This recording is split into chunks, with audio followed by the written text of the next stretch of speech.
Oh, we're live. Okay. We are now live on YouTube. It's the 167th episode of the Mina's House podcast. I'm Mina SayWhat. I'm Shana B. Garnet Briscoe. Dex Ducky. Okay, so I am for the first time broadcasting on YouTube. So I apologize the delay. We're trying to figure it out. But welcome. I'm really excited about today's podcast. The whole gang is here. We got a lot to talk about. First and foremost, we are available on a lot of platforms right now. So let me pull up the list because the list is pretty long at this point. So we are available on obviously Apple Podcasts, Google Podcasts, Spotify is new. You can listen to us on TuneIn, on Alexa, Amazon Music, obviously SoundCloud, Podcast Addict, Stitcher. I mean, Deezer, Player FM, Listen Notes, basically everywhere. Everywhere. So, welcome to anyone listening to us on any of these platforms. Thank you for checking us out, and I hope you come back next week. So let's get into what's going on in our feed. This is where we talk about all the entertainment stories that literally like bombard our social media pages. I think the biggest thing recently, as in like the past couple of days, is I don't know why, but people think the pandemic is coming to an end because the numbers are coming down and Johnson & Johnson has introduced the third vaccine and a lot of states are lifting restrictions. Texas is now 100% open. They no longer have a mask mandate. In Philadelphia, events are back on.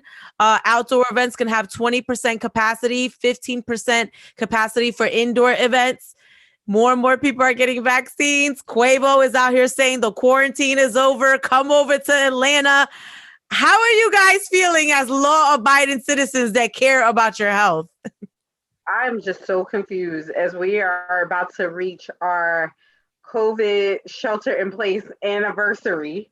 It's literally in a year, like the second week of March, we're getting closer and closer to there. And I get businesses want to go back and people want to feel normal, but I just don't feel like we are that far out of the woods. I understand numbers are declining in terms of new cases, and I understand that the vaccine is more readily available, but I feel like this is like we're about to jump out the window way too fast. When you're a young girl, your mom tell you, don't go out in the streets too fast. You're gonna learn the hard way.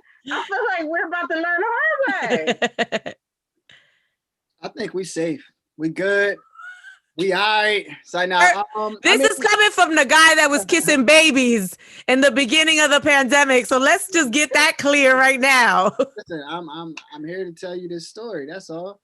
I'm here. Now Atlanta is just a different place. Like we always say this every episode, whether it's Florida or Atlanta, they just different. They don't care about a lot of things we care about.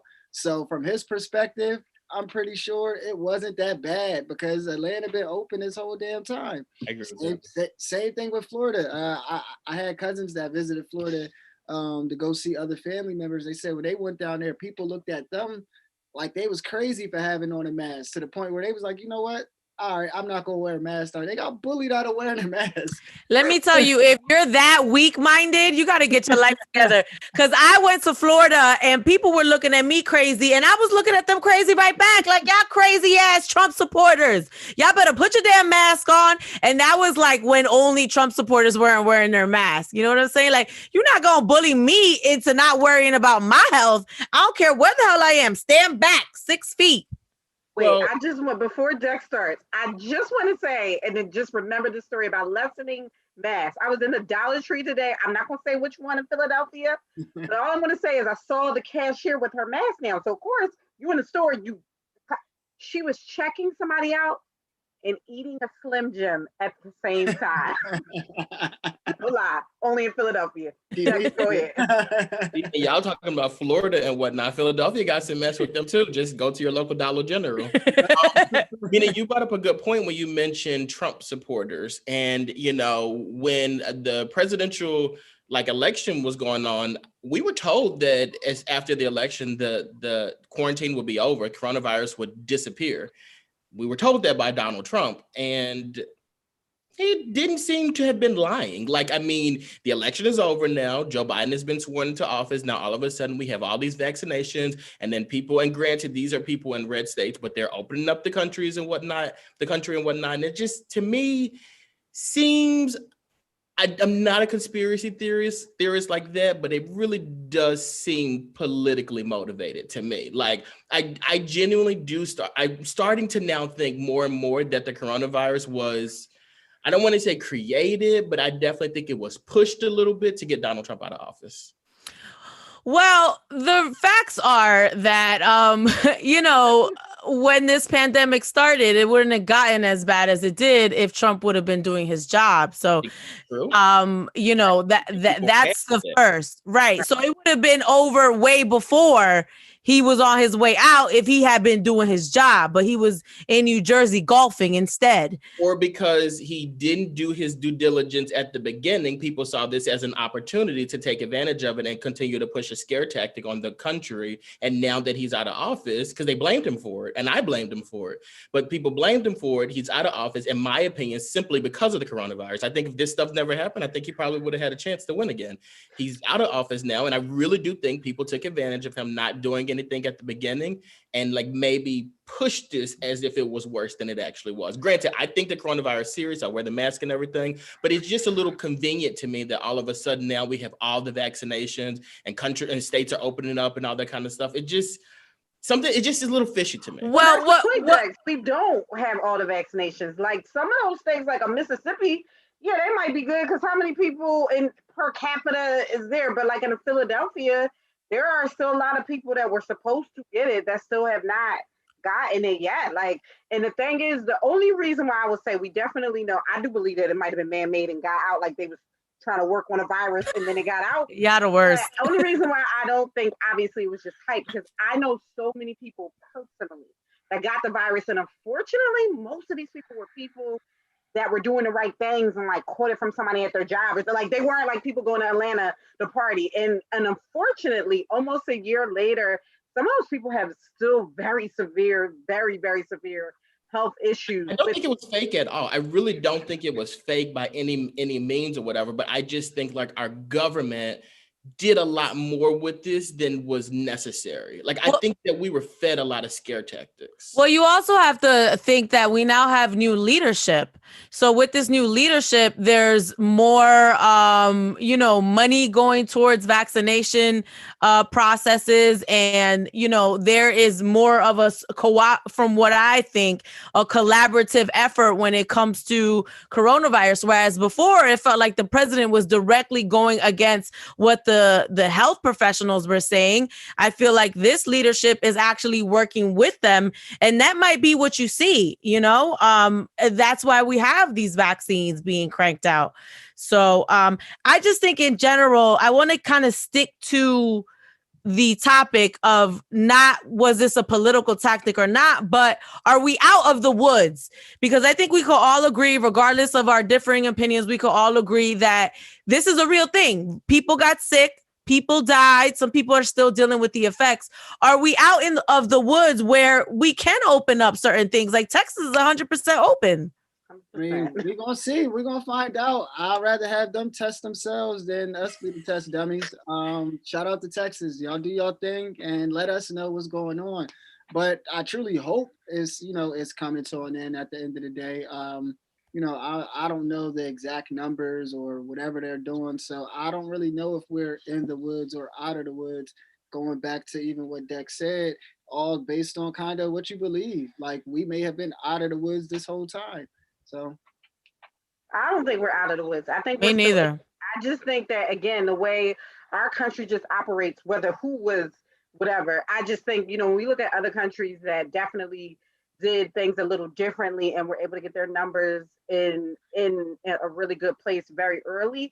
I just think by us, again, not making unified decisions to come out of this, we're going to be in the same situation where we were at the height of this. I think if we made more unified decisions as a country coming out of it, then we could probably, be able to really do this in a successful way.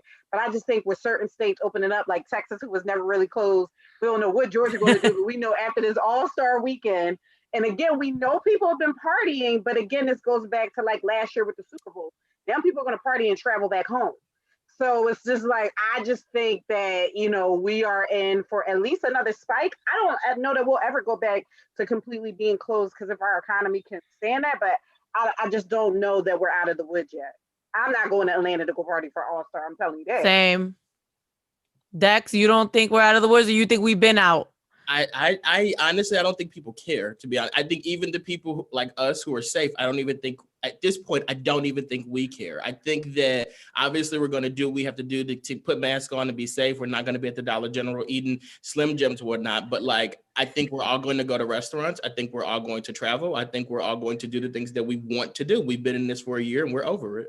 I actually don't think we're out of the woods. I think that we're a little bit too comfortable with the vaccines.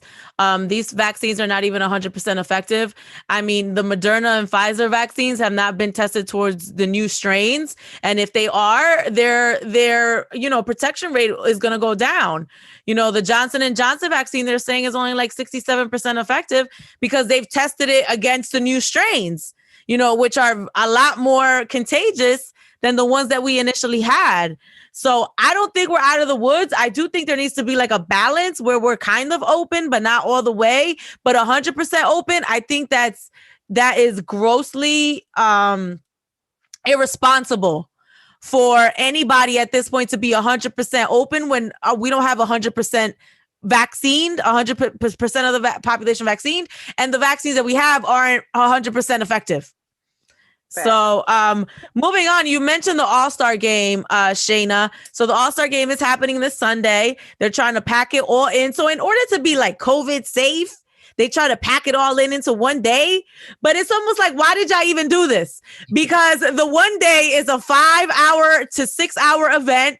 They got HBCUs performing, marching bands, step teams, and we happy that people are being represented, but a marching band ain't got 5 people in it. A marching band got a couple people. Now, some of them are going to be remotely performing. Some of them are going to be there. And then you got all the unofficial, all-star events. Bleacher Report is doing a basketball game with Lil Baby and 2 Chainz and going up against Quavo and Jack Harlow. I mean, are we in a pandemic? All I'm saying is, not that you had to do the All-Star game, but y'all had to do it in Atlanta. Like, wasn't it really supposed to be in Indiana? Y'all could have done this in Indiana. Atlanta, y'all knew what we were getting into in Atlanta. Yeah, they're not playing games in Atlanta, or apparently they are, and they letting everybody in. Atlanta don't care. Same thing with the Super Bowl. None of it really makes sense when you think about it. Like, it just kind of don't make sense. So all these guys are going to be there during COVID and sweat all over each other. And then, like you said, go back and they're probably going to be at other parties, whatever the heck they're doing. But it just don't make sense. So, I mean, I'm happy that they're attempting to do something. It is going to be a little weird and different having it structured like that. But even taking over a whole weekend for the All-Star, I think is wild in the first place. It's not that much really going on besides the dunk contest and the 3-point contest. Nobody else wants to see anything else, to be honest with you. Nobody wants to see point guards pass into a little hole. Nobody wants to see that. We want to see dunks and threes and then the game. So one day should be fine. It's better than the whole weekend to me.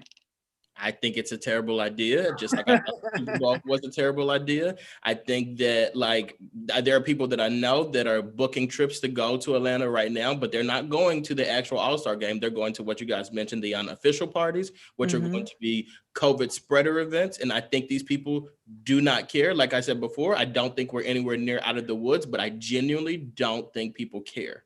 And that's why we're going to continue to be in this. Child, that's why I be in the house. I ain't playing with y'all. I said on the radio. None of us want to see y'all. Y'all go to Atlanta. No, I'm gonna be in the house 2 weeks quarantined after the All-Star game, and I won't even be there. I'm gonna be right in the house, and I'm like, I don't want to interact with y'all. Y'all going to the same pizza store I'm going to. We going to the same Walmart. We going to the same, Wawa. Nope, I'm staying in the house. But I think that's the part that gets frustrating, though. Like the fact that we've done that for a year. Like we've stayed in the house and ran to the grocery store and did what we had to do in the house. and other people didn't do that. And like, we all know someone who was affected by COVID, but we all know someone who's been extremely reckless and they haven't been affected by it. So and it's not just one person, it's multiple people that you know who've been extremely reckless.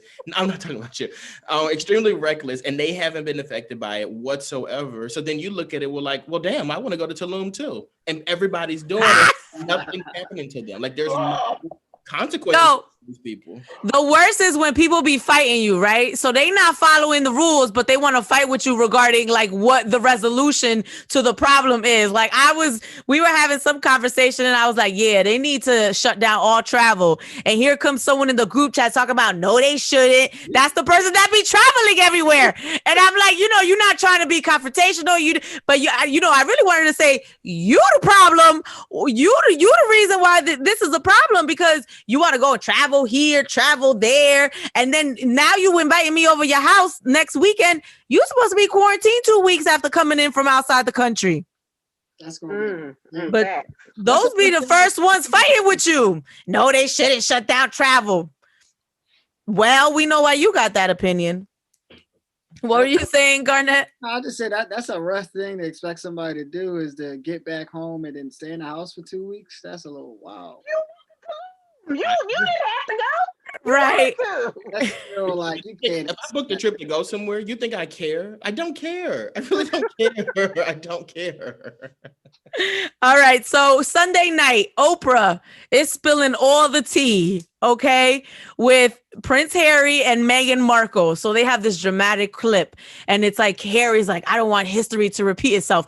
And you immediately think Princess Diana, his mother, she was literally persecuted by the paparazzi to the point where they caused her death. We really don't know what's going on with the royals. So this is some hot tea that Oprah got. Sunday night, are you watching NBA All-Star shenanigans or are you watching Oprah spill the tea? I'm watching Oprah spill the tea. like Garnet already put it out there. After I watch a little dunk and something that's going to happen about 6 p.m., then Oprah's going to come on 8 p.m. and I'm ready for it. I am a royal nista. I feel like Harry is my little brother, so I am all here for it. How's that work? It does, but in my body works. And I do not want to hear no rich people problems. I'm not trying to hear that, to be honest with you. I'd rather watch them dribble the basketball, do little dunks, as Shana would say. Yeah, I'm good. I'll catch the highlight clips from Oprah at the end of the night. I'm good off that. I'm with Garnet. I'm going to watch the All-Star game and judge people that are there. That's what I'm going to do. I'm flipping back and forth, but I'm going to be primarily focused on Oprah, right? And then I'm going to go over, like, when Oprah's in commercial, I'm going over to All-Star. When All-Star's in commercial, I'm coming back to Oprah. So, the thing about the All-Star game is, remember last year they changed the format because of Kobe Bryant?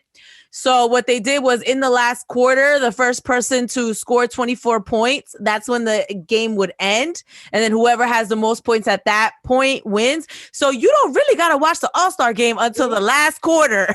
Exactly. Don't even matter. Right. So I'm going to be primarily on Oprah and I'm going to be flipping back and forth. All right. So Dex, I chose this story because of you. We know that you're a huge WWE fan. And that's why we can't do our podcast on Monday. And Dex, Soulja Boy said that WWE is fake. And literally the whole wrestling community is attacking him, including Randy Orton, who I don't know who that is. But the floor is yours. The floor is yours, Dexter. Do your thing. Randy Orton is I want to say 14-time world champion, one of the best. He's a second generation wrestler. His dad, Cowboy Bob Orton, was there as well. Randy Orton is the man. Like, he's a former world champion. Like, he kills it every Monday night. However, Soulja Boy will beat the shit out of Randy Orton. Yeah, those are not problems. Like, I was watching the wrestlers responding, and granted, wrestlers are like in great shape. Like, these are not like weak guys or small girls or whatever. But the problems that Soulja Boy will bring to you will not be what you guys are. It's not what you want. Like, they were offended by it because, I mean, at the end of the day, it's kind of like if someone said like your job was garbage, basically, and it's like, they were saying like, well, look, like you're saying like wrestling is fake, and it is predetermined. Like everybody knows that. But as far as them hitting each other and doing the moves and actually getting injured, like that's real. Like they really are doing those things to each other. And they were offended because like him throwing that out there, and I guess because he has such a large platform, it's just like, dude, like you're insulting what we do. Like that's not okay. I just think it got a little too far, though. Yeah, I don't understand this. Isn't wrestling fake? Like, isn't this common knowledge? I don't understand why everybody was so offended. I think is the word that they had the offense around. Like, again, had he said it's orchestrated, it's rehearsed. I don't know. If he would have maybe said another word, it might have went over a little smoother. Yeah. This just kind of shows like maybe how like far detached the WWE is from hip hop culture. Why they care about what Soulja Boy got to say? Like, why do they care about what Big Soulja had to say? Even though I will, give him a benefit of doubt. That's probably just an easy line nobody's thinking about, because all right, WWE or wrestling, that's stuff that's been said forever before Soulja Boy. So I'll give him a little credit on that. But to what Dex was saying about those guys really hitting each other, that's true. So the storyline itself may be predetermined, may be fake and everything, but those guys are really in shape. Those guys really do hit each other. And those guys would slap the red hat off of Soulja Boy if he said that in real life. He don't want those problems, I'm telling you. He don't want those problems. But can I also just say this really quickly, though? Like this Soulja Boy thing is genius on Soulja Boy's part. WWE has so much money. Like they just signed this deal with Peacock, so they're becoming more mainstream. Bad Bunny is now, he's not a wrestler, but Bad Bunny, the performer, he did a song called Booker T, and Booker T is a wrestler. Yeah. Booker T was in the video. They then put Bad Bunny on TV to perform the song. I saw that.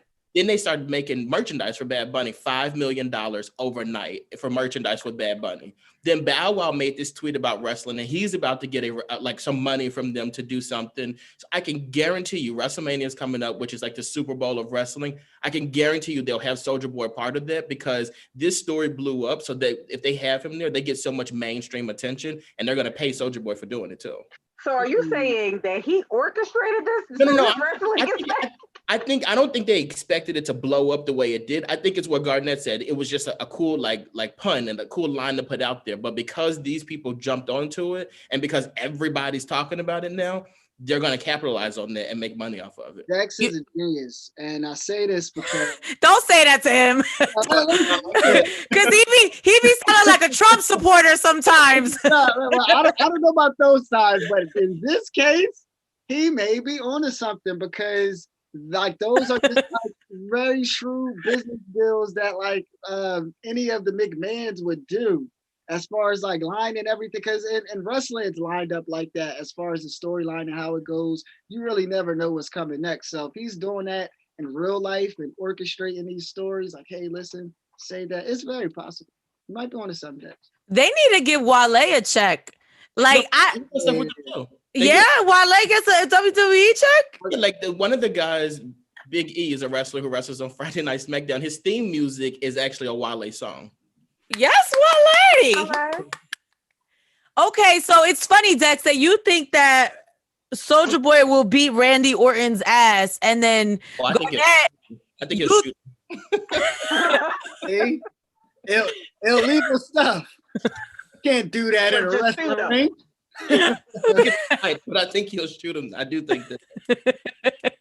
And then Garnet, you think that Randy will actually beat Soulja Boy's ass. So even that in itself, the fact that there's two differing opinions, I would like to see them wrestle. Because Soulja Boy is so damn skinny. I don't see him whooping anybody's ass. I was going to say that too. When you said that, Dex, I was like, really? Because Randy Orton built. I was thinking about guns. You went right to the weapons. Okay, gotcha. Oh, and a couple of weeks ago, actually, they did something with Cardi B. Like one of them mentioned Cardi B, and she tweeted them, and then they are doing this stuff on purpose. I'm convinced. Wait, but so remember when Soulja Boy was like Drake?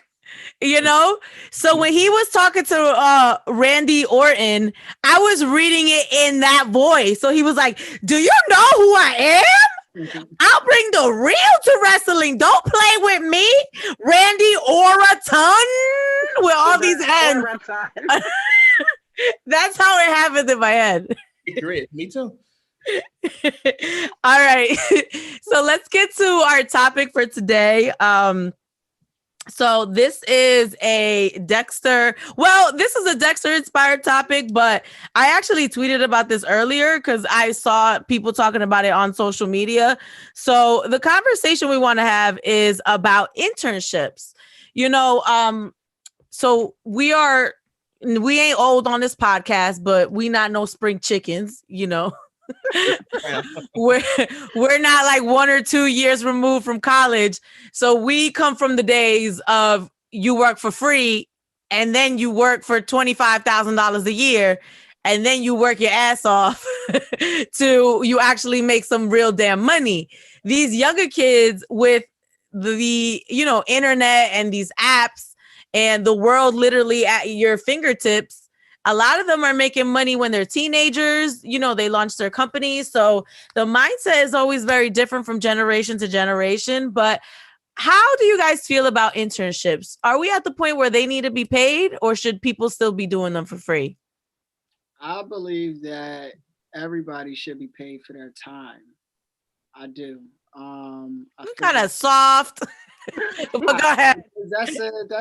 Yeah, everybody should be paid for their time as far as just that. I mean, this is a new way of thinking, like you were saying. I mean, that's like an old way of thinking of having to go through these super rough struggles to not even know what's going to happen at the end of the day. You're doing all of this free work, busting your tail, and then you may not even get hired at the end of it, or may have to go in the opposite direction. I think right now, whoever was genius enough to pay the first intern to keep him around, he's a genius, or she's genius. But the kids right now, they're able to get experience in other ways. They're able to get money in other ways. So for them to go to somebody, hey, listen, I am able to put in the work. It's not like I'm here showing up just I want to check.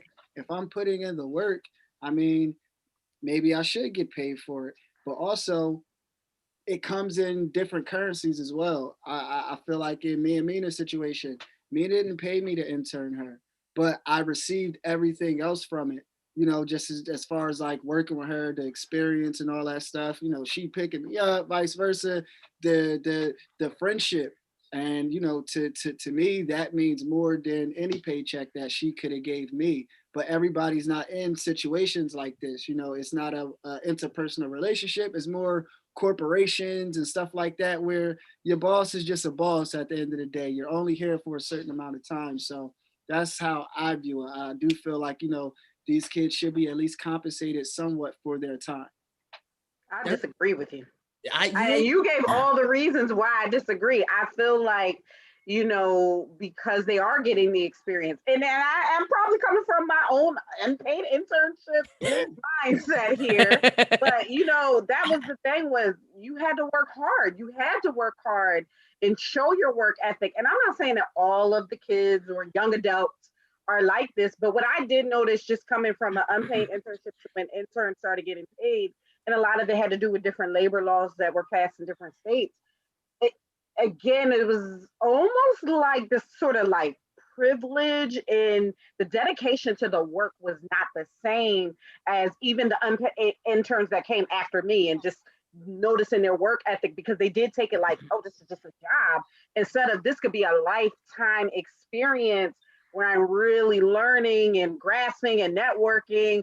Some of them took it very lightly, but I do think that, there are certain things you don't have to get paid for. I'm sorry. Like, and I'm being a little salty because I had to go to school and do my internship and I had to work. Like, I had to do all of them at the same time. And you figured out a way to do it. And I do think some of it, and I don't want to talk down to people, I just think sometimes you have to put that hard work and ethic in and know what it really feels like to be like, I did this, and because I did this, then they bringing me on to give me, I don't know, $35 a game, or whatever it is, to get to that next level where I feel like, some of these people are like, oh, I did an internship here, I did one there, and just whatever, because they were only paying me X amount and not looking at really the experience and what they're gaining out of it. Yeah, I mean, I think one of the things that Garnet said that I thought was almost laughable is that you said the person who came up with paying the first internship is genius. I think it's the opposite. Whoever thought to themselves, like, you're right. I'm gonna bring these kids in here and I'm gonna let them work, but I'm not gonna pay them a dime. I'm gonna let them do all this work. That's genius right there.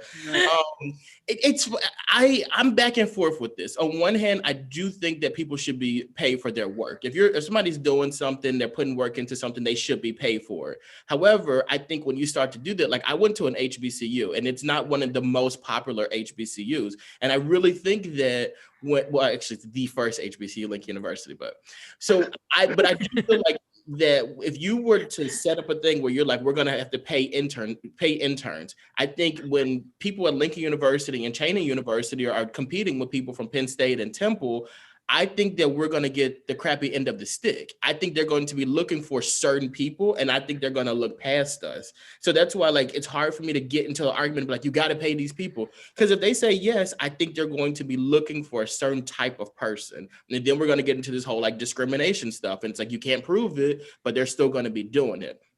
And then on the flip side of that, I did an internship in an undergrad that I just knew was going to turn into a job because I felt like I was so good at it and I was so good at it and like I was bringing so many skills that I learned from school there, but like I got nothing out of the internship. Like I didn't get a job out of it. I have some friends from it, but like, okay. But like that don't pay the bills. No, and even experience-wise, like I feel like I learned a lot more in school than I did the internship. So if I was getting money during that, I could look back and be like, okay, you know what? I got money off of it. But the experience that I got wasn't really enough for me to be like satisfied with it. So I think you hit on a good point. It's really the experience. You know what I'm saying? And what kind of experience you're getting. Like the way that I see it is whoever was the first intern to sue, because that's how this started, right? There's an intern that said, I'm being worked like an employee and I don't have employee benefits. I'm not getting paid. I'm suing. That's how this happened. I feel like that person really messed it up for everybody to come after them because, you know, when you pay someone to do a job, you're paying for their skill level, them fulfilling the requirements. Do you have your bachelor's? Do you have at least 3 years experience on the job? Do you know what you're doing? So in your situation, Dexter, the experience really counted because you actually bought more to the internship than they actually bought to you. But what an internship should be doing is giving you the opportunity to prove yourself, even though you don't fulfill all the qualifications that normally they would require for somebody to get hired with a salary. Right. So that's kind of how I feel like these people that think, oh, well, I need to get paid. You actually shot yourself in the foot because you don't have the experience. And now you have no way to prove that even though you don't have all the qualifications, you can still do the job. You know, at the radio stations that I work at, there's no interns. There's no interns anymore. Companies are like, well, why would I hire an intern when I can hire someone else that's 4 years out of college and pay them the same money? You know what I'm saying? Like, why would I hire like someone that's in school that doesn't have, you know, hasn't even had an entry-level job, you know? So like the opportunities aren't there for them. The jobs aren't there for them, particularly in this pandemic. And there's not even a way for you to get yourself in the building. You can't even get your foot in there. There's no interns. No interns. To your point, I was going to say, you're right. The pandemic proved I definitely don't need to pay you. Like where maybe there might have been some of the internships willing to work like, okay, let's see how we pivot during this and what experience you can get out of being on our Zoom meetings or whatever. But it's now like, I mean, sorry, we're not going in the building. There's not like, so I don't have to pay another person that doesn't have any experience as we navigate through this new normal. So I do feel like they kind of shot themselves in the foot, so to speak, to your point right now and what we're living in. And it'll be interesting coming out of this. Right. But I will say, I think that kind of thinking is only for a certain period. You can't be 35 going on an internship and not getting paid. Like that's only acceptable when, you know, and no disrespect to anybody doing that, but I'm just saying like when you are in college, you know, you're still kind of like coming into the game, getting your feet wet, learning, you know, unfortunately for Dex, you know, you didn't get the experience that you wanted. I will say though, I was able to put that on my resume. And honestly, that counts for a lot too, because like they don't know what you did or what you didn't do there. But like you were saying, these people now can't even put that on their resume because you're not being invited in in there. Right. But I think as a whole, people need to kind of get away from, and I see this with a lot of young people, right? Because I deal with young people all the time. I mean, we don't have interns anymore, but I mentor a lot of like young people in radio. And I always tell them, like, I think with the younger generation, and I'm part of like the millennial class, it's like the older side. I think like the younger millennials, you guys really just need to change your mindset sometimes. Like, you need to see opportunities other than monetary. You know, like they don't see, oh, this is opportunity to network or have someone's email or build a relationship or, you know, learn a skill set or put this on my resume. Like that's just as valuable as you getting paid, probably more. Valuable, right? You said exactly what I was trying to say. It's such a nice way to say. That's because I had 2 internships and I ain't get paid not one damn dime in college. And I had a job and I had 2 majors and I had a minor and I graduated cum laude. So y'all better stop enabling your damn kids talk about, well, my child needs to get paid because it's too much. It's too much for them to have a job, right? Internship and go to school. No, people have done it for years and been doing it. And to your other point, I think depending on the industries you want to be in, like besides internships, because I wanted to be in sports and entertainment, I was volunteering for things. Like, what can I volunteer for? Me too! To network, to be able to meet people. Like, sign me up. Like, speaking of NBA All-Stars, I paid my own way for 2 All-Stars to be there and work volunteer. But again, I was able to put that on my resume. I was able to meet people that I will work with later. Like it was all about just the networking and then the experience. And that to me was invaluable. I didn't care that I had to kind of pay it forward and pay my own way to be in some of those rooms. But this new generation. You and a lot of other people, you know, just with that mindset was able to get the best out of the situation. And, you know, fortunately enough, the situation didn't get the best out of you. And some of the people that may have sued, you know, the interns, the employers or whatever that they were interning for may have gotten the opposite of that deal, and they were overworked where, you know, they're only supposed to be working a certain amount of hours, but yet they're finding ways to cut corners to make that person work more. Or, you know, I do that. I work my interns to death. But so it's just finding ways to do XYZ. And, you know, maybe somebody is looking at it, you know, I got so much other stuff to do and I'm not getting paid for this or not that, especially college where, you know, a lot of them are broke. They're away from home. A lot of them don't have no money, don't have extra time to do other things. And that's what you get. You get that kind of, you know, mindset and them feeling like they're being taken advantage of. I will say, you know, some companies have taken advantage of their interns, you know, and that's why this is even a conversation right now. You know, it's almost like free labor. I mean, I don't want to say the word, but you know what I mean. You know what I'm saying? So it's like, it's almost like, you know, borderline that. And that's why I wanted to have this conversation, because that is a real problem. You know, interns getting overworked. I've overworked my interns. I'll be the first to tell you, you know, I treat them like employees. But I will say, Garnet, like, I feel like the solution should have been more of a crackdown on the internship programs, right? And rules regarding what can and can't be done. I think what ended up happening was it literally went from interns to no interns, because you know, and I remember when it happened, they were like, well, I was like, why we ain't got interns? Okay. I was doing mornings and they were like, because we got to pay them. So what happens? They're not going to come out of pocket and hire new people. They're just going to be like, okay, we're not going to use them. You do the work. Right. You know, I do love what Garnet said, though, as far as like the experience level, like where we may have gotten whatever we got out of the situation, but this person might have felt like they were overworked. But I think that goes back to what Mina was saying, where it's like, it's quality work, though. So like, yes, like there were certain things I had to do during my internship that I thought were a bit ridiculous or whatever, but there were things that I would be doing should I get in a position within the field. I was also asked once to walk someone's dog, and I said, no, I'm not going to do that because I don't think that's beneficial to me. So if somebody's asking me like that, like walk my dog, their coffee, then like, no, like you are a college student, you can speak up for yourself. But if they're asking you to do things that you know that you will be doing within the field, I don't think that's asking for too much. And I don't think that's overworking them either. That's really showing them like how to work this job in a very short amount of time, because a lot of these internships are 6 weeks or maybe even less than that. So you're learning so much in a short amount of time. I think it's a bad mindset to think you're being overworked if you're doing stuff that's beneficial to you. Well, back to like what you were saying, Dex, this really comes down to the experience, because I interned at High 97, right? And it took me 3 years to get to that internship. I literally tried every way and I wanted it so bad, So when I got in the building, I had worked so hard to get there. I don't care what they were giving me. I'm here, So like I've gotten my share of coffee, lunch, but it was like, I feel like the mindset was different. Like when they were asking me to get their coffee, I'm like, okay, how much sugar do you want? Like I was so happy to be there because I had worked so hard to get there that anything that they would have asked of me, I would have been happy to do. And I learned from being in that experience. And I'm not saying everyone's like this. Not every internship is like this. Not every employer is like this.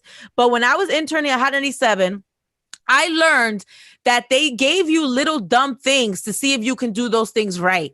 Yeah. And if you did them right, and I know you're going to hate this, Dex, but eventually I moved up to do real stuff. Like I was in a real music meeting. And at the time, Ebro Darden was the program director. Now he's on air there and he does mornings. But back then he wasn't doing mornings. I was in a real like music meeting with Ebro. And we were sitting there looking at charts. And like I got to pick the song that we added. I'm in love with a stripper. That's the song that I added that I voted for.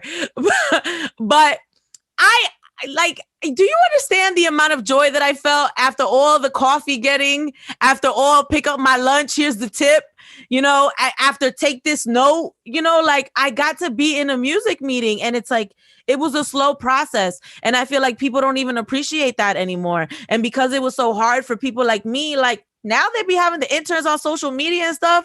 I couldn't even take pictures when I was there. Yeah.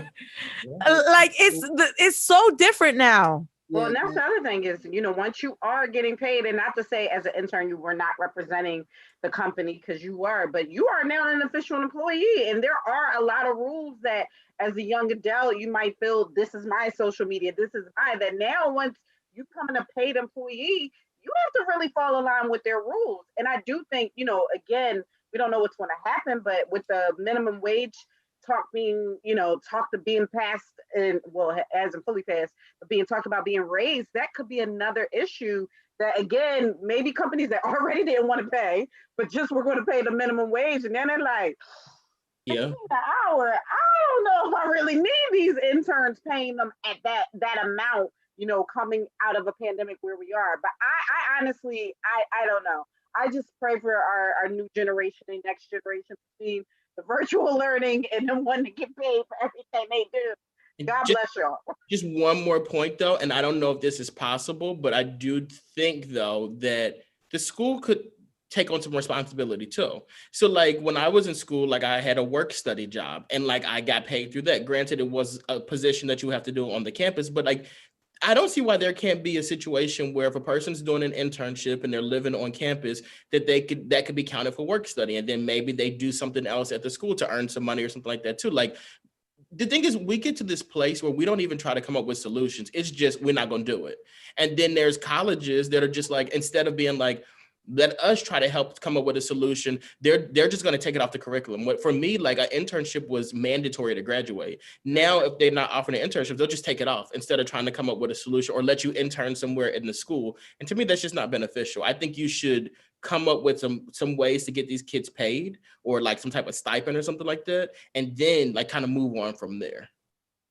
I also look at it from this standpoint too. I watch a lot of sports. And I'm a huge college sports fan. So I kind of look at what they do as similar to the vein of like unpaid internship. Like I feel like they deserve to get paid as well in the sense of the stuff that they got them doing.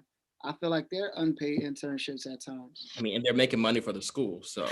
I was just going to say that. I think the difference is they're making money for the school. And I think when someone's making money off of you, then yes, you deserve to get paid. What is it? What is an intern doing too, though? Yeah, you don't make money for the establishment. But I mean, like college players are literally bringing in money. Like people are paying to go see them and stuff like that. Like they deserve to get paid. Right.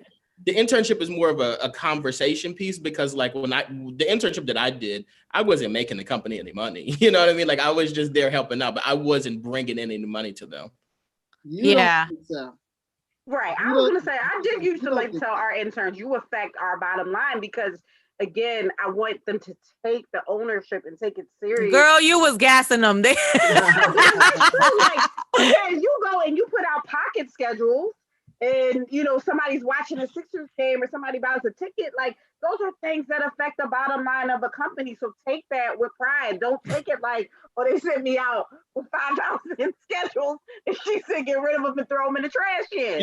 No, really focus on where you're putting them at and try to come up with a strategy. Yeah, you're the reason why the intern sued somebody, because you had them thinking that they were affecting the bottom line. You really gassed them. They were thinking that they were like, I affect the bottom line. This got to be at the right place. And you had to do that every night. And they were like, damn, it's enough is enough. And they sued. It's your fault. It was definitely not my intern. It wasn't mine. Let me say something though. If you have interns, please make it worth their while. Like I literally used to teach my interns what I know. Right.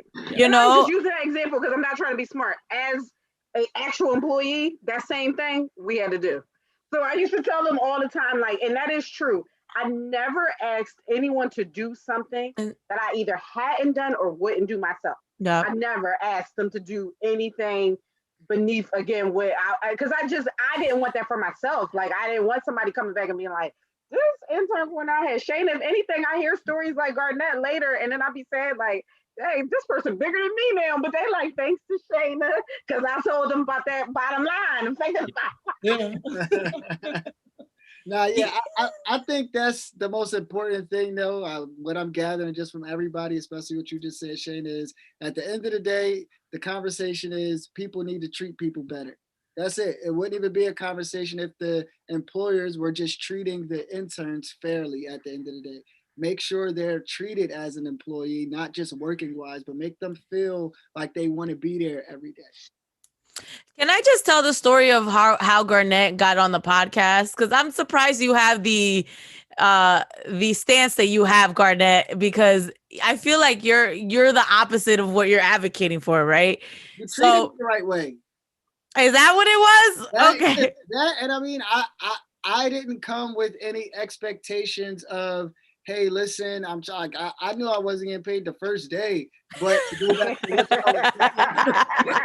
I already knew that the opportunity came across, off the rip. It literally came across my desk with his tag that said, not getting paid, but here, you have something to do something, it's an opportunity. And I was willing to jump on the opportunity as well, because there just wasn't many opportunities. This was exactly an opportunity I was looking for. It's not like I had 8 or 9, 10 other, internships to possibly pick from or choose from. This was just the one that I knew. And it's like, oh yeah, this is it. So my mindset was already just completely different. So I can't blame the ones that have 10 internships that they can look at and be like, yeah, I can actually pick and choose. My situation was just, Mina, yes, we going. Let's do it. Wait, so here's the story, right? When I first started my podcast, it was like in 2016. So nobody was podcasting. I think the only person I knew had a podcast was Joe Budden, right? That's the only person I knew. And he's innovative in that way. Like he's one of the first people that I knew had a podcast. So at first it was just me, and the way that the podcast was I used to do mornings at the time, and I used to like pitch interviews, and the interviews that the morning show didn't want to interview, I would I still wanted to talk to them, right? Like, so I would do those interviews on my podcast. So that's how my podcast started. So I got an email from Garnet one day. I didn't know him at all. He was like, hey, Mina, I really want to work with you. Like anything that you want. Like I'm on board. And I'm like, okay, come work on my podcast. So first Garnet starts producing the podcast. So he starts like booking guests, and that's when he introduced me to Wayne Campbell, who we had on the show with Mir Fontaine and with Mir Pesos. And at that time, Wayne was just doing videos. Like now he does beats, and Wayne is like Superman. But Wayne was doing like mad music videos. So like he used to have Wayne come in like video all our interviews, and like he did all that on his own. And then I was like, okay, come on the podcast with me. So that was kind of how like it started. I was just like, he did such a good job, really just like taking that job so seriously, like producing the podcast and bringing things to the table, that I was like, come on the show. You be a part of it now. I like that. It was worked up. It was worked up. Now, now. Look at you now. Wearing a Leia. A Leia. You and SpongeBob. But now, that's definitely, I completely understand what you say. I do sound like I'm wilding out a little bit for having this. You advocating for the kids that's just trying to get paid. Well, I will say this before we go. The most famous intern in the world, I just learned she did not get paid for the work that she was doing. And I think that speaks volumes. It's Monica Lewinsky. She's the world's most You know what? Okay. At the White House was unpaid. And I don't think she would be very happy about the experience that she got. Girl, you should have got paid. Okay. You know what's funny, Dex? Got paid with something. Listen, if you go do something strange, get some change. Could have got paid with something. The funny thing about that is I was on Twitter a couple weeks ago and she randomly popped up on my TL. It's people badgering her under her pictures on Twitter about that still to this day. She was 22 when that happened. Like the girl's probably like 50 now. Yeah, she's definitely up there. Some people don't even know who she is. Google her. Google her. Monica Lewinsky. You will be blown away, literally. On that note, thank you guys for watching the Mina's House podcast. I get a couple here and there. I ate my Wheaties today. Thank you for watching and listening the 167th episode of the Mina's House podcast. I'm Mina Say What. I'm Shana B. Garnet Briscoe. Dex.